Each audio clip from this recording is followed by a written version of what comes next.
Bismillahirrahmanirrahim. Bab sifatis sholat. Ayat babu sifatis sholat.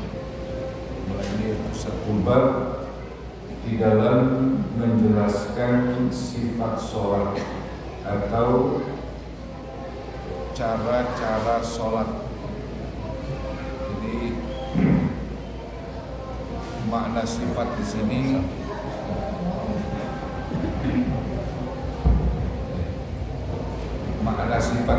Pak dimaknai dengan hayat dan kaifiyat.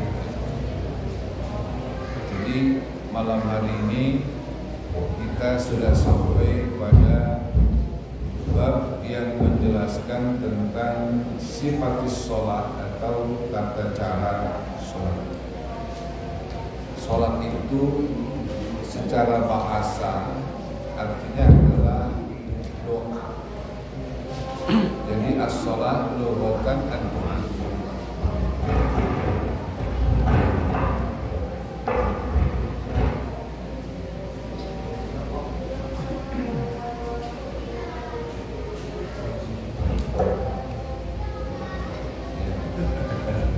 Biasa iklan Sony. Jadi sholat itu secara bahasa artinya adalah doa. Karena itu ada sebagian orang Pak yang memaknai sholat itu hanya cukup dianggap hanya dengan berdoa.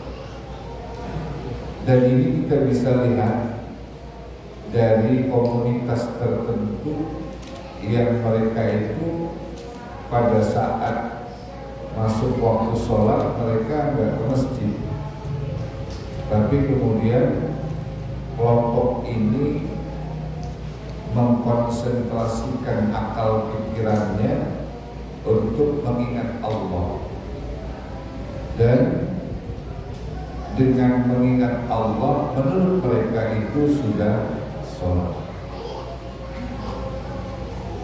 Dengan alasan firman Allah, inna sholata lidzikri, sesungguhnya sholat itu untuk mengingat aku.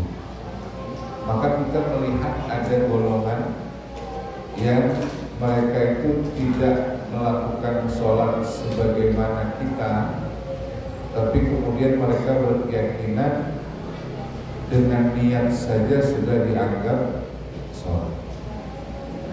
Itu kemudian kita kenal dengan aliran kepercayaan atau komunitas yang belajar ilmu hakikat tanpa syariat. Ada kan orang ya Pak, asal dunia katanya udah sholat. Nah ini pemahaman yang keliru Pak. Kenapa saya katakan keliru? Karena pada hakikatnya pintu gerbang untuk bisa menggapai hakikat, pintu gerbang untuk menggapai ma'rifat, pintu gerbang itu adalah disebut syariat. Dan syariat itu mengajarkan kepada kita untuk melakukan sholat seperti yang dicontohkan oleh Nabi. Tarahum ruk'an sujada yabtaguna fadlan minallahi wa ridwan. Jadi kalian melihat Nabi dan para sahabat-sahabatnya itu ruk'an, orang-orang yang rukuk, sujada, dan orang-orang yang sujud. Simahum fi wujuhihim min asaris sujud. Nampak sekali tanda orang itu sholat, yakni dengan ada asar di keningnya, di jidatnya. Sebetulnya kalau masalah di kening itu Pak bukan ukuran. Yang dimaksudkan dalam Al-Quran simahum fi wujuhihim min asari sujud. Orang yang banyak sujud itu akan nampak kelelahan pada wajahnya karena dia bangun malam, dia merasa lelah, nampak wajahnya mungkin tidak seperti yang lain, wajahnya itu seperti pucat, itu karena banyak sujud. Jadi bukan ukurannya adalah hitam di jidat. Kalau hitam di jidat itu bisa direkayasa. Bapak kalau pengen hitam jidatnya Pak, gak usah lama-lama, 2 hari dengan cara begini. Cari bahan lepis, godok dia di air hangat, rendam, terus peras, masih terasa hangat, pakai buat sujud. Itu dijamin 2 hari jidat hitam. Jadi sebetulnya hitamnya jidat itu sebetulnya Pak, yang merupakan simbol orang banyak sujud, itu karena lamanya dia bersujud sehingga aliran darah yang mengalir ke otak itu tertahan di kening di jidat. Jadi hitamnya itu hitam yang keluar dari dalam akibat dari aliran darah yang tertahan. Itu jidat hitam di sini. Jadi bukan pas digini-giniin terkompet. Kalau itu sih bukan banyak sujud kalau begitu. Dan kita lihat sebetulnya orang-orang kayak Nur Ali nggak hitam-hitam amat, padahal beliau ahli sujud. Jadi jadi saya ingin mengatakan kalau misalkan ada komunitas masyarakat yang berkeyakinan bahwa cukup mengingat Allah sebagai pengganti sholat, atau sholat adalah hanya untuk mengingat Allah dan dia tidak melakukan ruku dan sujud, ini adalah satu pemahaman yang keliru, sesat dan menyesatkan. Itu jangan ikut itu Pak Rahman gitu, jangan ikut.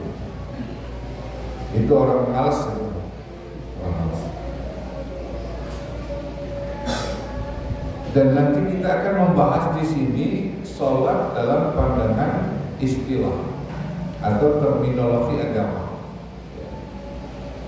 Jadi beda kalau sholat itu dalam terminologi agama adalah aqwalun, bacaan-bacaan, wa af'alun, dan gerakan-gerakan, muftatahatun bitakbir, yang dimulai dengan takbir, muhtatamatun bitaslim, dan ditutup dengan salam. Itu sholat versi agama, bukan versi bahasa. Saya ingin sampaikan kepada Bapak bahwa dalam kajian ilmu fikih harus ada 2 tinjauan. Tinjauan dalam satu hukum kita menggunakan istilah dan menggunakan lughatan atau bahasa. Nanti bicara misalkan tentang hukum riba. Riba secara bahasa itu apa? Riba secara istilah agama itu apa? Sholat sama, zakat sama, haji sama. Jadi semua istilah-istilah dalam kajian ilmu fikih itu mengandung 2 pemahaman. Pemahaman secara bahasa, lughatan, dan pemahaman secara istilahan atau syar'an. Itu nanti kita ngaji di mana aja pasti begitu. Dan ini kita akan membahas satu hadis yang pertama dulu berkaitan dengan sifat sholat. An-Nabi Hurairah radhiyallahu anhu anna Nabiya sallallahu alaihi wasallam qala idza qumta ila sholati fa asbighil wudu'a. Kata Nabi, idza qumta ila sholat, apabila kamu menunaikan, mendirikan, berdiri ila sholati kepada sholat, fa asbighil wudu'a, maka sempurnakanlah olehmu akan wudu. Summa staqbilil qiblata, kemudian menghadaplah kamu ke arah kiblat, fakabbir, maka bertakbirlah. Summa qra' ma tayassara ma'aka minal Qur'an, kemudian bacalah olehmu akan sesuatu yang mudah ia ma'aka bersamamu minal Qur'ani dari Al-Qur'an. Sumarka kemudian rukuklah kamu hatta tatma'inna raki'an sehingga tumakninah kamu, tenang kamu raki'an hal keadaan orang yang rukuk. Satu-satu kita bahas dulu. Jadi gini, idza qumta ila shalah fasbiril wudu. Kalau kamu mengerjakan sholat, berdiri untuk melakukan sholat, fasbiril wudu. Syarat pertama harus berwudu dengan sempurna. Wudu dengan sempurna. Pertanyaannya, kenapa kita harus wudu? Ya. Dan kenapa ketika kita berwudu itu anggotanya, anggota wudu hanya bagian-bagian tertentu. Kalau kita wudu kan muka, tangan, kaki, kepala, kuping, sunnah. Bahasanya begini, kenapa harus muka? Kenapa harus tangan? Giliran pantat kagak dibawa itu. Ya. Dan bahkan kalau kita kentut yang dibahas justru adalah 7 anggota wudu kita. Dan kenapa pula nggak boleh cebok? Kalau kita punya wudu kemudian kita batal, kan nggak boleh cebok. Cebok itu hukumnya makruh. Jadi cebok kalau kentut itu makruh. Ya, cebok itu cuma buat berak doang. Atau kentut tapi nyerempet ke tai muda gitu. Tai muda itu namanya cupir itu. Ya. Jadi kenapa anggota wudu itu tertentu? Begini Pak. Nanti kita kolaborasikan antara pemahaman wudu dalam dimensi fikih dengan dimensi tasawuf, ya, biar nanti kita bisa lebih dalam. Secara fikih itu dalilnya jelas. Kalau kamu mau sholat, sempurnakan wudu. Nah, di dalam bab wudu nanti dijelaskan bahwa syarat-syarat wudu itu yang pertama adalah niat, yang kedua membasuh, kemudian baru nanti membasuh tangan dan seterusnya. Kenapa harus muka yang pertama setelahnya niat? Kenapa harus wajah yang dibasuh? Nah, kita kembalikan kepada kajian tasawufnya Pak, bahwa wajah itu adalah salah satu dari tempat masuknya dosa. Wajah ini tempat masuknya dosa. Kenapa? Wajah dikatakan tempat masuknya dosa karena di wajah ada apa? Ada mata. Di wajah ada mulut. Di wajah ada hidung. Di wajah ada hidung. Dari mata masuk nggak dosa? Bapak kalau lagi sore-sore jalan lihat kebo pantatnya demplon,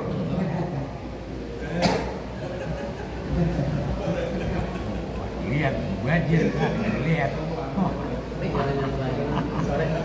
banjir. Bapak melihat kebo pantatnya, nafsu nggak Pak?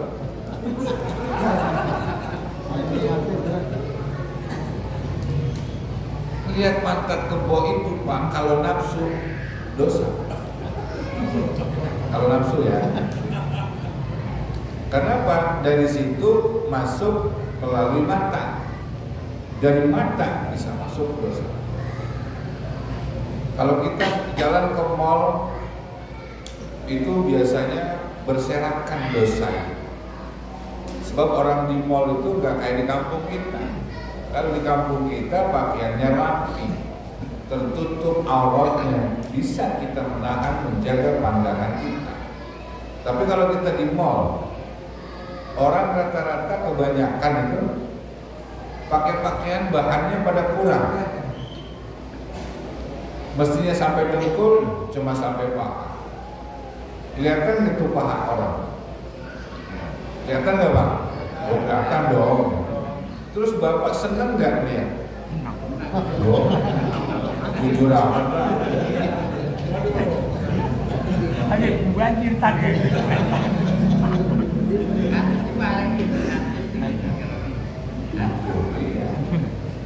Nah, gitu ya. Wah, masya Allah. Habis masya Allah kita buang nama kita. Astagfirullahaladzim. Tapi sayang. Dari mata masuk dosa. Dari mulut ini juga tempat masuknya dosa. Karena ghibah di mana adanya? Dari mulut. Kalau udah ngomongin orang udah resepan udah. Ya.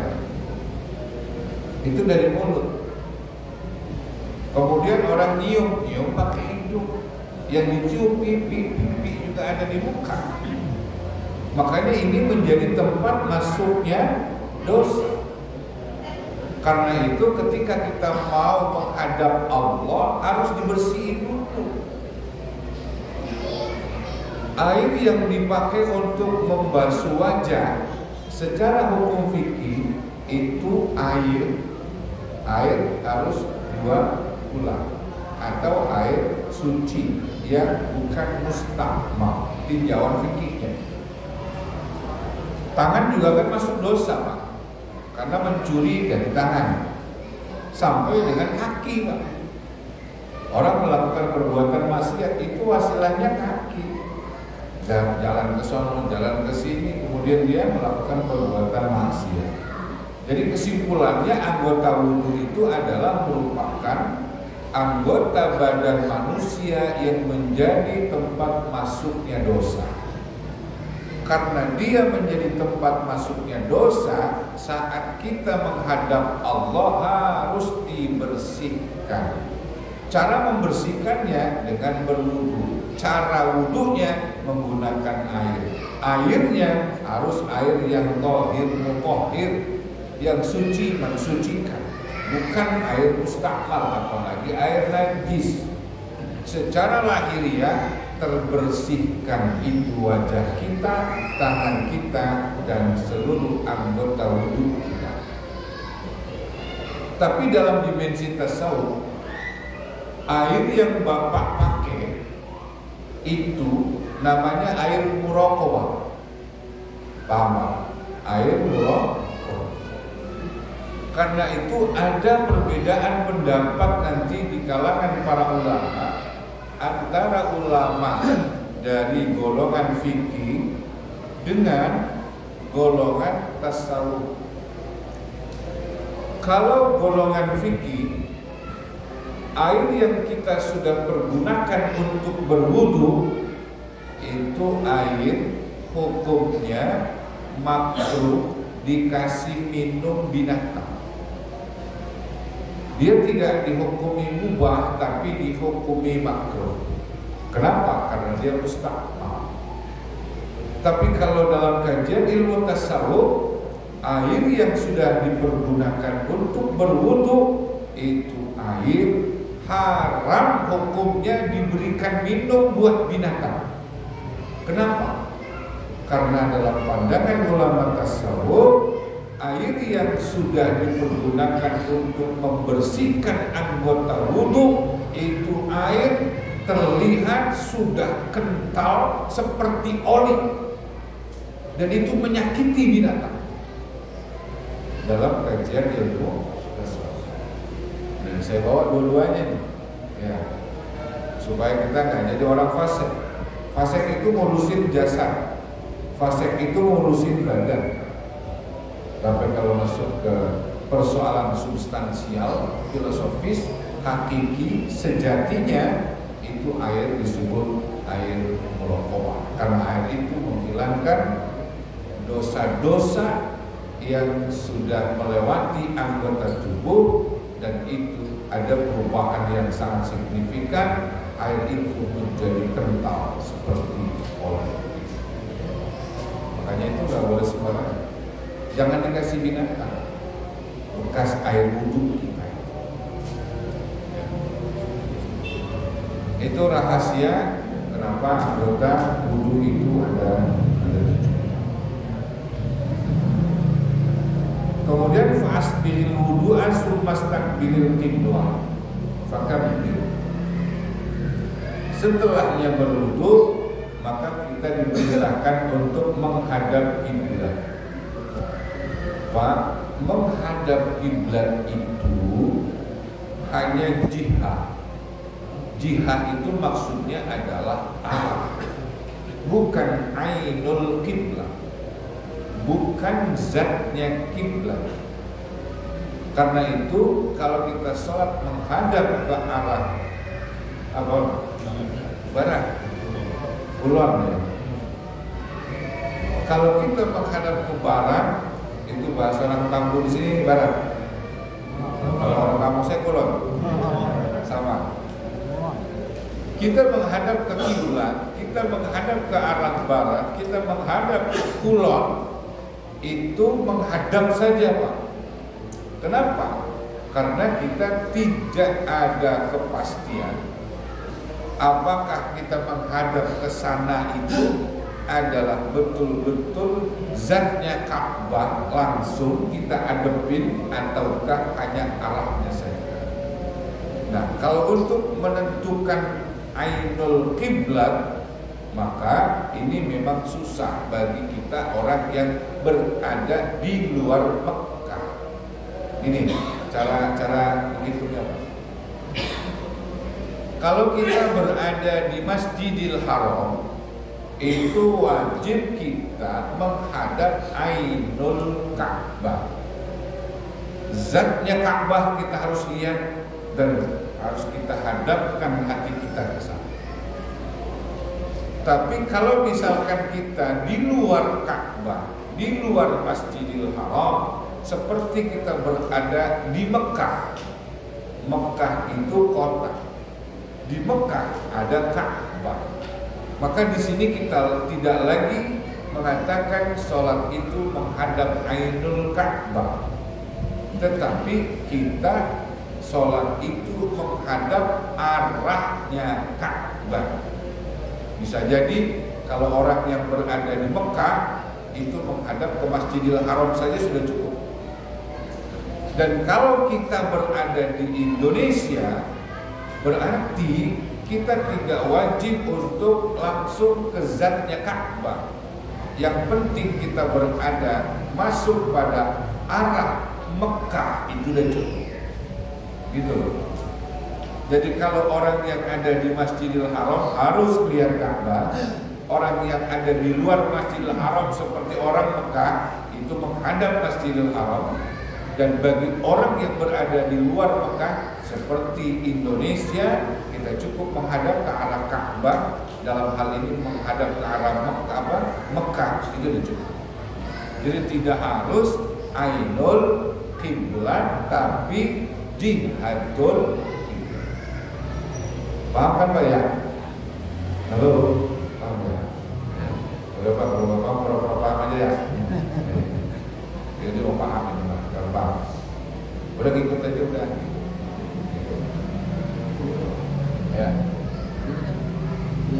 Kadang-kadang ada suka yang cara urus atau ngitungin itu gimana? Udah urus nih. Ngitungin aja karena udah lama kan ngitungin sedikit tenang. Itu kalau memang dia sudah melakukan istiqra itu penelitian. Kalau memang dia menggunakan misalkan pengukur Ka'bah, kompas, dan memang harus dibahasakan dimiringin. Jadi itu berdasarkan istiqra dulu. Jangan kemudian setiap masjid mau dimiringin aja, belum tentu. Di masjid saya jangan dimencongin, karena itu berdasarkan kompasnya sudah lempeng aja, nggak pakai dimencong. Itu sudah berdasarkan hasil istiqra. Nah, di sini udah dikompaskan dulu ya. Ada. Orang sudah. Hah? Udah. Udah nih. Ya kalau udah di kompas sudah, nggak usah dimiliki. Hah? Ini udah miring. Seadanya aja yang dimiringin. Ini nggak sampai miring. Ya kalau emang sudah di kompas dan nggak harus dimiringin, nggak usah dimiringin. Artinya walaupun dari ini Nggak apa-apa. Kita kan menghadapnya jihadul Ka'bah, bukan ainul Ka'bah. Kalau jihad itu kalau misalkan dia adalah negara Mekah, ya kan kita sholat di sini bisa sampai di tengah-tengahnya Mekah, atau kalau dingin berarti jadi ke arah sini. Pokoknya yang jelas jihad. Ya semuanya zon. Kalau yang seperti itu zon nias, bukan sesuatu yang kita yakini. Kecuali kita ada syak. Nanti dalam fikih itu ada zon, ada syak, ada yakin. Kalau yang syak, nah, demi menghilangkan keraguan, saya ini kok syak nih kalau lempeng aja. Zon saya nih kayaknya harus dimiringin, jadi dan zon itu cukup untuk sebagai bukti kekuatan dalam. Kalau kalian biasanya kan di Ka'bah itu kan ada instruksi masalah kiblat gitu. Ya. Kita sering ikut itu udah cukup gitu yang itu yang biasanya ya diarahkan oleh Allah yang bisa kiblat atau arah. Ya sebetulnya begini.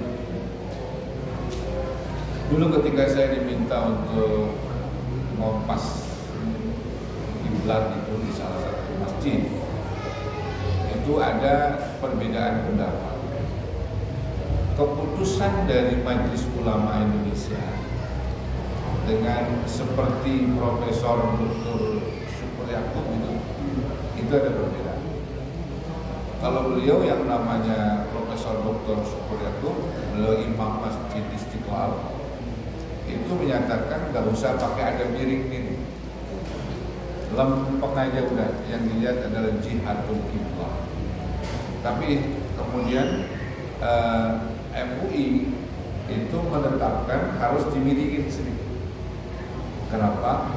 Karena kalau lurus orang Indonesia itu sampainya bukan ke Ka'bah katanya, tapi sampainya ke Roma Italia.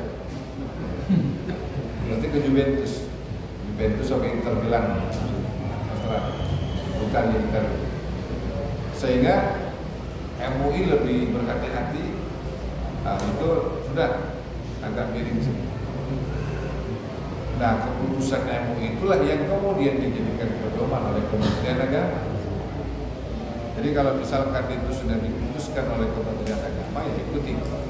Itu berarti mengambil fatwa dari MUI juga. Setiap tahun pasti ada dulu. Ya memang ada pergeseran. Pergeseran tanah itu ada. Ya.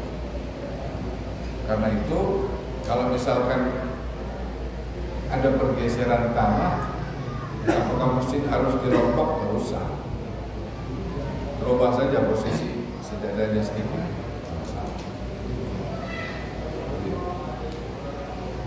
Jadi sumastaqbilil qiblah, menghadaplah kalian ke arah.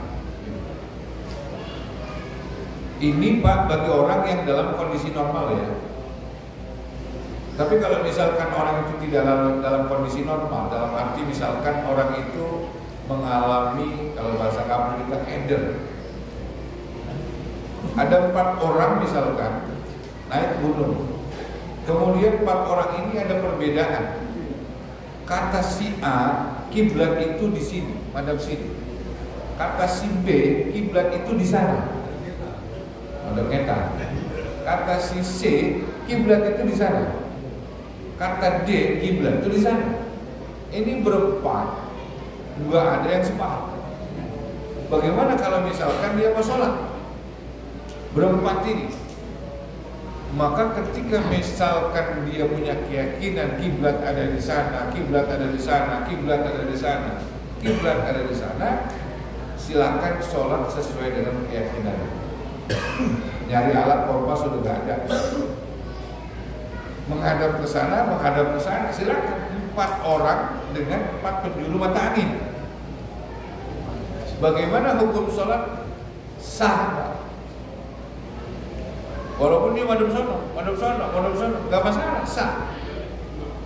Karena itu berdasarkan zon dia, keyakinan dia yang kuat. Jadi nggak usah berdebat. Gue yakin di sono kok, lu paksa gue buat madhab ke sono, gue nggak yakin. Ya udah silakan madhab sono. 4 arah silakan, nggak masalah. Makanya di sini katakan tadi sumastaqbilul kiblat, menghadap kiblat dalam kondisi normal. Kalau kondisi yang seperti tadi, fa inama tuwallu fasamma wajhu. Silakan menghadap ke arah mana saja, di situ ada Allah. Itu masalah. Tapi itu buat di sono Pak, buat dibunuh 4 orang yang kagak tahuan arahnya. Nah, kalau di sini jangan coba-coba.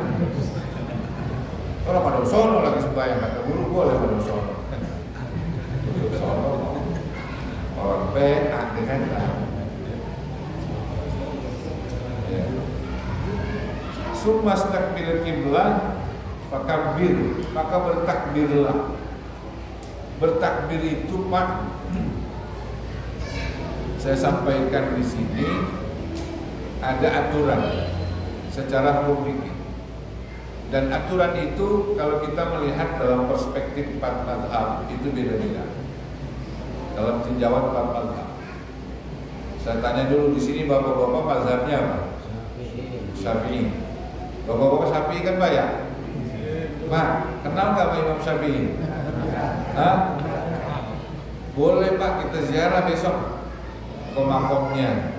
Di mana? Di Mesir Pak. Iya nih pesawat. Ya lama-lama nggak apa-apa nih jamaah masjid Baitur Rahman mengadakan tur ziarah ke makomnya Imam Syafi'i. Nggak apa-apa nanti saya jadi mutawifnya. Tinggal beda luas aja Kiai. Tinggal beda luas aja berangkat semua.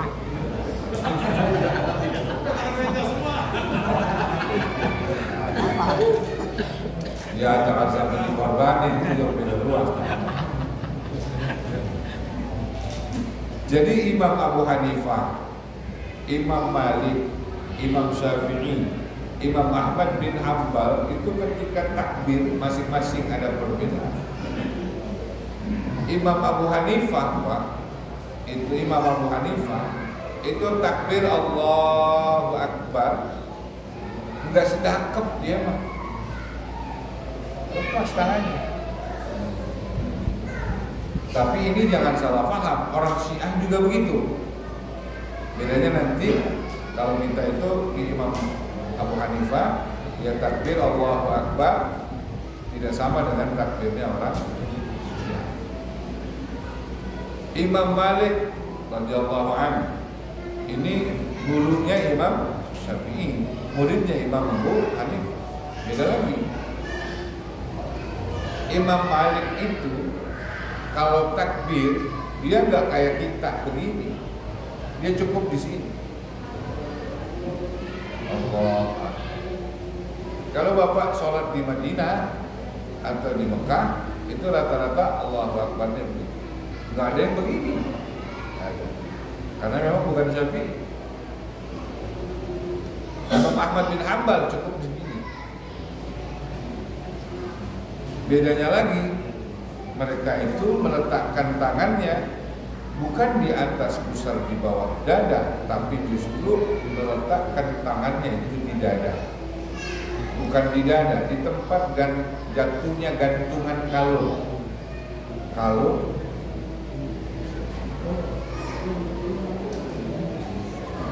Di sini ada yang sholatnya begini. Kempong Kiai, ada kempong. Udah kempong ya. Sebenarnya kempong sakit kali. Jadi kalau kita mazhab Syafi'i saat takbir jari telunjuk di bawah pentil kuping. Allah ini bawah dan ini terbuka. Kemudian meletakkan tangan itu di atas pusar di bawah dada. Pusar dada. Pak, ini meletakin tangan Pak di tengah ya. Adapun kempong itu ditekan, bukan berarti harus kemari, bukan. Salah. Nih, ini tekan ini aja. Ini ditekan. Nih, ini tekan sini. Kempong. Pertanyaannya, kenapa harus ditekan? Kempong. Itu. Jadi hati manusia itu pada hakikatnya di sini, di bagian sebelah kiri. Nah, ketika misalkan kita sholat, Allahu Akbar, kita tekan, maksudnya apa? Kita menekan jangan sampai ada peluang setan masuk ke dalam hati kita. Makanya ini harus kita tekan. Ini menutup ruang gerak setan, sebab dia selalu menyambar hati manusia pada saat orang itu sholat. Allah. Jadi jangan ditaruh kempong, jangan. Jelek banget Pak. Jelek Pak. Begini, tekan sini. Itu tidak. Dan itu tangannya begini. Tangan dua jari di sini.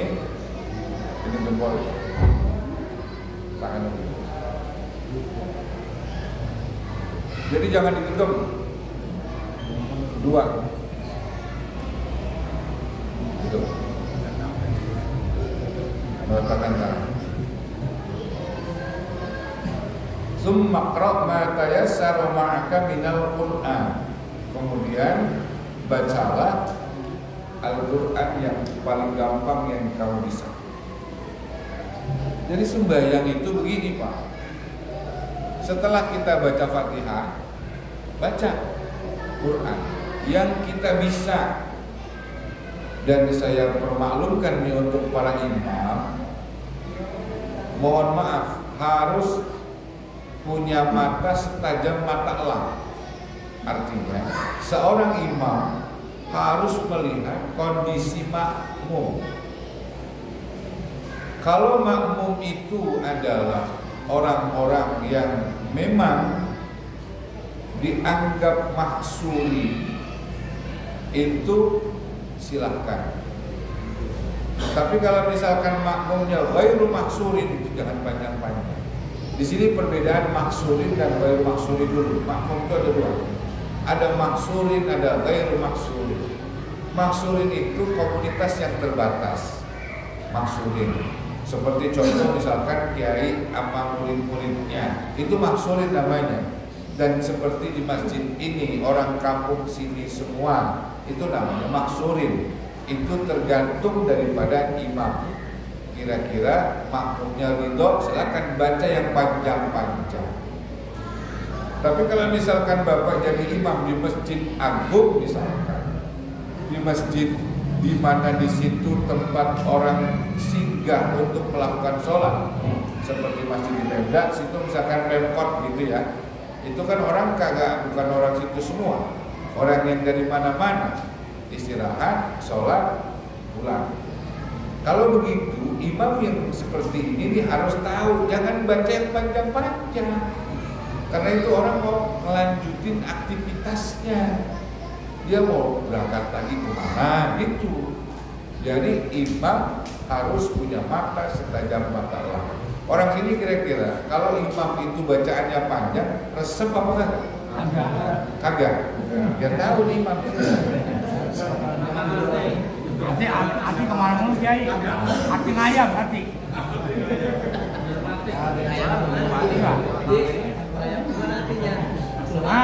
Ada yang pakai baju cokrek-cokrek, letak. Ada HP yang letak juga. Aduh.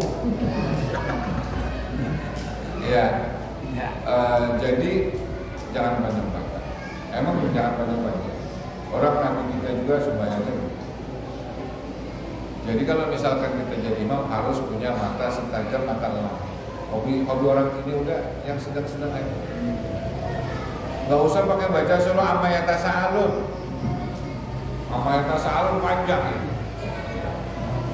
Udah yang bisa, yang biasa, yang sedang-sedang aja. Tetapi minimal standarnya begini.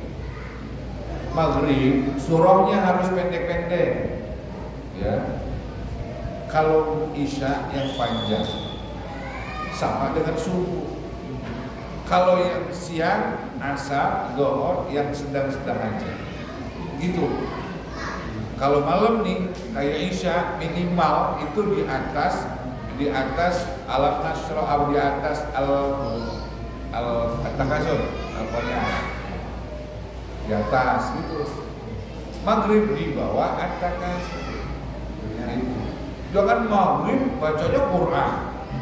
Bukan gak boleh, bukan. Ya, itu nanti terbalik. Dan imam itu harus ngerti, ini buat bapak-bapak nanti tolong dikoreksi imamnya ya. Maksudnya dikoreksi itu begini. Di dalam bacaan saat sholat itu tidak boleh kita melakukan bacaan yang terbalik. Ya. Yang terbalik itu maksudnya kalau kita misalkan di awal membaca Al-Falaq, maka di rakaat kedua harus An-Nas, nggak boleh dibalik. An-Nas dulu baru Al-Falaq. Itu begitu tuh hukumnya makruh. Ya, jangan dibalik. Yang lebih tinggi duluan, kemudian berikutnya, begitu. Dan usahakan kalau kita jadi imam, rakaat pertama itu surahnya yang lebih panjang daripada rakaat kedua. Kecuali Jumat. Kalau Jumat rakaat kedua harus lebih panjang daripada rakaat pertama. Ini yang kadang-kadang banyak yang gak paham nih. Di mana-mana tapi bukan di sini, bukan. Sama begini. Enggak. Kalau di sini mah udah di luar kepala semua. Salah. Jauh beda. Iya, ini harus dipahami. Kecuali Jumat rakaat pertama lebih pendek daripada rakaat kedua. Kenapa demikian? Ada argumentasinya, ada hujahnya. Begini hujahnya, Pak. Di dalam pelaksanaan sholat Jumat itu ada syarat namanya wajib berjamaah. Ya, Jumat itu wajib berjamaah. Kalau tidak berjamaah itu tidak sah. Dan syarat sahnya Jumat berjamaah itu cuma 1 rakaat. Awas. Syarat sahnya Jumat itu hanya 1 rakaat. Jika misalkan kita sholat di rakaat pertama sudah selesai, kemudian kita mau pisah dengan imam, silakan berpisah dengan imam. Tambah 1 rakaat lagi, selesai kita salam duluan, pulang, nggak masalah. Tapi ini tolong jangan dipraktekin ini. Ntar separuh habis lagi nih. Jadi itu syarat sahnya 1 rakaat. Maknanya begini, karena syarat sahnya Jumat itu 1 rakaat, maka pada saat di rakaat kedua itu harus lebih panjang daripada rakaat pertama, supaya jika ada orang yang masbuk, orang yang ketinggalan, dia bisa mendapati sholat Jumat 1 rakaat bersama dengan imam, meskipun itu di rakaat yang kedua, karena rakaat kedua itu surahnya lebih panjang. Tapi kalau misalkan dia baca rakaat keduanya itu lebih pendek surahnya, orang yang masbuk itu ketinggalan, Pak.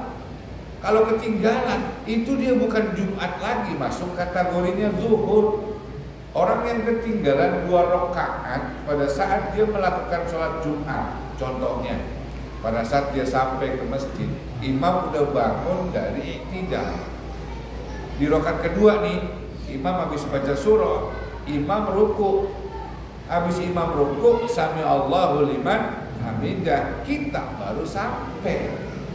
Takbir dong kita, Allahu Akbar. Ini kan pada saat nanti imam salam, kita berdiri, Pak, itu kita jadi zuhur 4 rakaat. Kenapa? Karena kita nggak dapat 1 rakaat sempurna bersama dengan imam. Kecuali kita itu dapat 1 rakaat sempurna bersama dengan imam. Contohnya, Saat kita baru sampai, imam di rakaat kedua nih selesai baca surah, terus imam ruku, Allahu Akbar. Kita nyampe langsung kita ruku, Allahu Akbar. Ruku kita bareng sama imam, imam i'tidal kita bangun bareng sama imam. Itu berarti kita dapat 1 rakaat sempurna bersama dengan imam. Imam salam tinggal nambahin 1. Gitu. Kalau ketinggalan 2 rukun, imam salam, kita nambahin 4. Gitu. Paham ya Pak ya? Ya, itu mudah di luar kepala semua. Ini maksudnya sumakra ma tayassara ma'aka minal Qur'an. Sumarka hatta tatma'inna raki'an. Kemudian setelahnya baca surah, rukuklah sehingga kamu tumakninah. Ruku itu tumakninah, Pak. Harus diam dulu sejenak. Ukurannya seperti kita membaca subhanallah sempurna, itu namanya tumakninah. Dan tumakninah dalam tinjauan sholat artinya seperti itu. Tapi nanti dalam tinjauan kajian ilmu tasawuf dia punya makna yang berbeda. Nanti saya uraikan pada bulan depan lah insya Allah. Jadi baru dikit itu saya tahu. Segitu dulu dah ya. Mungkin ada yang mau ditanya dulu kali Bapak. Ya. Assalamualaikum. Mau kami sekali kan dibuka terkait pengajian Islam. Ya. Terkait dengan hal menjualakan. Iwalah ya. Iya. Jadi saya ingin juga dulu menjelaskan di jamaah kita ini terkait dengan masalah menjualakan ini. Terkait tentang hutang si jamaah yang ditanggung oleh pihak keluarga. Jadi kalau Bapak kemarin di kajian malam Kamis itu saya sedikit membahas tentang hiwala. Hiwala itu artinya adalah perputaran hutang. Ada 3 pelaku nih, A, B, C. Si A punya hutang kepada si B.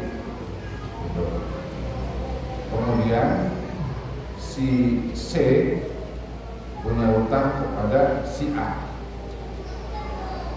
Paham? Saya punya hutang sama Ustaz tadi. Kemudian ini Ustaz, nggak apa-apa, saya sebut namanya. Ustaz punya hutang sama Ustaz tadi. Saat saya tagih hutang kepada Ustaz tadi, kata Ustaz tadi, dulu mintanya sama dia aja, karena ini punya hutang sama dia. Pertukaran transaksi begini namanya hiwala. Hiwala. Nah kemudian hiwala itu ketika ada orang meninggal, orang tuanya si fulan meninggal. Pada saat orang tuanya ini punya hutang itu kepada siapa? Itu kan menjadi tanggung jawab ahli waris. Kemudian biasanya kan pembawa acara menyampaikan begini, bahwa Bapak, segala hal-hal yang berkaitan hutang piutang itu dihiwalahkan kepada fulan ahli warisnya. Berarti mayit itu ada sangkut paut hutang sama orang, nanti orang itu bayarnya sama ahli waris. Itu namanya hiwalah. Dan itu Pak, sebesar apapun hutang ahli mayit itu menjadi tanggung jawab ahli waris. Misalkan bapaknya punya hutang 2 miliar, maka ahli warisnya wajib membayarkan hutang bapaknya yang 2 miliar. Jika ini ahli warisnya enggak dikasih warisan yang banyak, makanya di sini kalau udah bicara warisan, apabila orang meninggal dunia, jangan dibagi dulu Pak warisannya, tapi dibayarin dulu utangnya. walaupun hutang itu akan menghabiskan warisan. Begitu. Jangan, Jangan.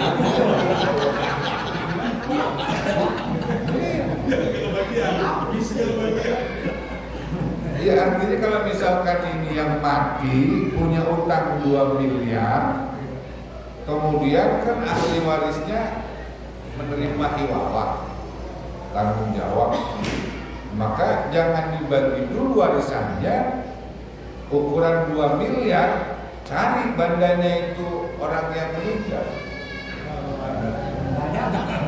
Bapaknya masih ada tinggalan sawah, jual wajib sawahnya, jangan dibagi anak dulu, bayar dulu itu utangnya.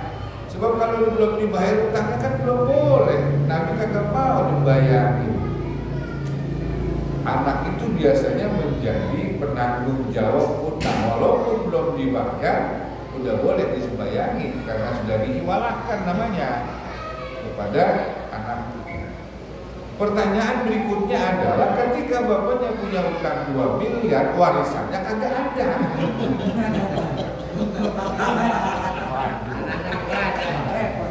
Kalau warisannya nggak ada, berarti tanggung jawab bapaknya, anaknya. Dan itu anaknya wajib membayarkan hutang bapaknya. Kalau misalkan itu bapaknya kagak dibayarin hutangnya, seada-adanya hari sampai hari kiamat itu bapaknya dibakar Pak di alam kubur. Di zaman Nabi terjadi, ketika Nabi itu mensolatkan jenazah, Nabi tanya, al-lihadal mayyit dainun, ini mayit punya utang apa enggak? Ada. Ya Rasul, dia punya utang. Nabi gak mau sholatin. Akhirnya ada, ya udah Rasul saya yang tanggung jawab. Ya kata Nabi, kalau kamu tanggung jawab saya mau sholat. Setelahnya 3 hari Pak, Nabi lewat di kuburannya orang itu, dan Nabi merasakan hawa panas yang luar biasa dari alam kuburnya yang simbolnya adalah kuburan. Nabi merasakan itu panas luar biasa. Dan Nabi tanya kepada sahabat yang menjadi penanggung jawab hutang tadi, apakah kamu sudah membayar hutangnya? Belum ya Rasul. Oh pantas aku merasakan panas yang luar biasa. Segera bayar. Lalu dibayar, baru kan? Itu Pak. Jadi pertanyaan itu tadi kan ya? Ya udah itu sudah jelas. Iya, biar tahu dia malu. Udah mau sebenarnya. Jadi kalau badannya kurang, guru anaknya harus berusaha gitu. Usaha. Misalnya utang. Jadi kan kalau sholat jam 5 waktu, ya artinya surah-surahnya itu kan ada di fleksibel yang gitu bahasanya. Kalau sejumat berarti memang itu sehabis kata-kata kan. Iya. Tidak bisa diganti. Jadi kalau bisa sesuatu yang bersifat sesuatu yang memang sudah ada ketentuan dari Nabi, disebut tauqifi namanya, itu jangan dilupa walaupun jamaah dari Nabi, karena ini aturannya dari Nabi. Contohnya seperti Jumat kita baca surah Al-Wasyah sama Al-A'la. Udah bacanya itu Al-A'la itu Sabbihisma Rabbikal A'la, itu kan dia lebih pendek. Al-Ghasyiyah lebih panjang. Walaupun katakan jamaah kagak ridho, langgar nggak masalah. Kenapa? Ini sifatnya tauqifi, ketentuannya dari Nabi langsung. Mau ridho mau kagak, aturannya sudah dari Nabi. Gitu.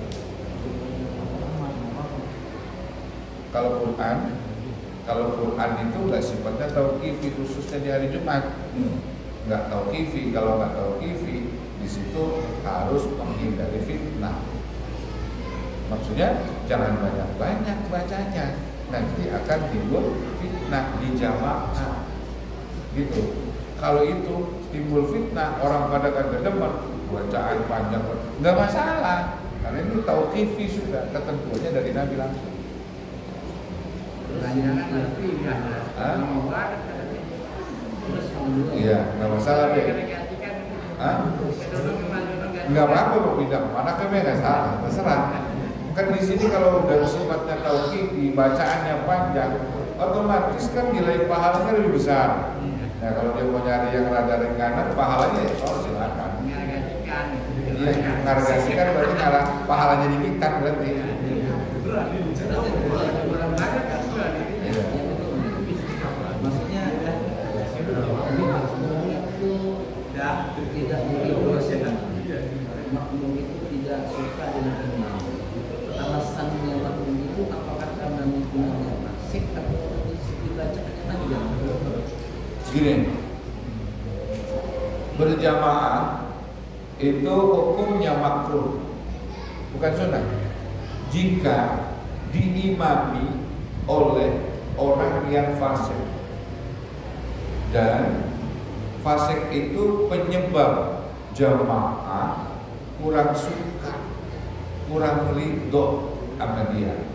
Sampai ngimam bisa agak mau betul-betul dia kelakuannya itu. Dia ngikut juga jamaah, makruh itu dia.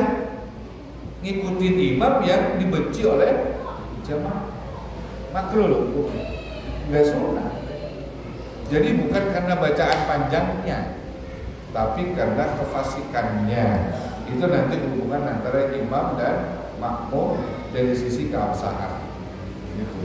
Nah, imam di sini harus betul-betul memahami kondisi jamaah.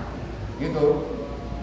Kan kata Nabi begini, innama ju'ilal imamu liyu'tamma bih. Imam itu dijadikan untuk diikuti. Karena itu sang imam harus tahu diri, kalian itu diikuti, juga harus menjaga bagaimana perasaan makmum. Kecuali itu tadi yang saya katakan, yang sifatnya tauqifi, yang sudah ada ketentuan langsung dari Nabi, biar panjang gak masalah, walaupun jamaah gak ridho. Kenapa? Yang nentuin Nabi, kita gak berani melanggar Nabi. Paham maksudnya? Gitu ya. Cukup Pak, ada lagi? Cukup ya, malaman.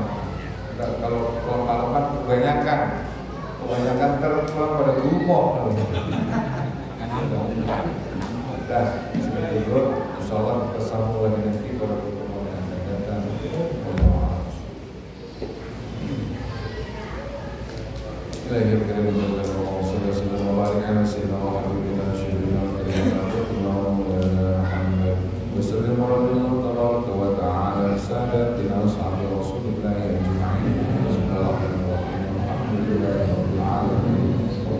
على سيدنا محمد وعلى آل سيدنا محمد اللهم ارزقنا محمد وحفظ المرسلين وآمن الملائكة المقربين برحمتك يا أرحم الراحمين اللهم اجعلنا وأهلنا وأولادنا وبناتنا وتلاميذنا من أهل العلم والخير ولا تجعلنا وإياهم من أهل الشر والضيق ربنا تقبل منا إنك أنت السميع العليم وتب علينا إنك أنت